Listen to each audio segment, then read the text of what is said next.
আমার কাছে কি মনে হয় জানেন, এই পৃথিবীতে প্রতিটা মানুষ একবার হলেও পাখি হতে চেয়েছিল। মানে খুব দুর্বিষহ অবস্থা, খুব চিন্তায় একদম জরাজীর্ণ অবস্থা। সেই সময় যখন একটা পাখি এসে বসে বা উড়ে যায়, দেখে মনে হয় ইস, একবার যদি পাখি হতে পারতাম তাহলে হয়তো বা জীবনটা অনেক ভালো হতো, দূর আকাশে উড়ে বেড়াতে পারতাম।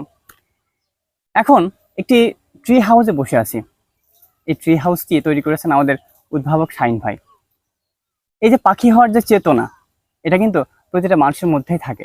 শহরের যে চাকচিক্যময় বাড়ির বারান্দা বা বেলকনি যেটাই বলেন না কেন, সেখানে দুশ্চিন্তা আদৌ মুক্ত হয় কিনা আমি জানি না।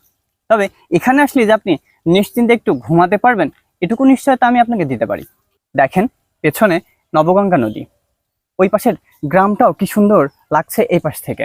ঠিক তার এপারেই একটি লাটিম গোটা গাছে আমাদের শাহিন ভাই এই জায়গাটি বানিয়েছেন। এখানে আশেপাশের অনেক মানুষই আসে, বিশ্রাম নেয়। মাঠে যারা কাজ করে তারাও নাকি দুপুরে আসে এবং দীর্ঘ সময় ধরে ঘুম দেয় এখানে। নিজেদের দুশ্চিন্তাকে একটু মুক্ত করতেও অনেকেই শহর থেকেও ছুটে আসে।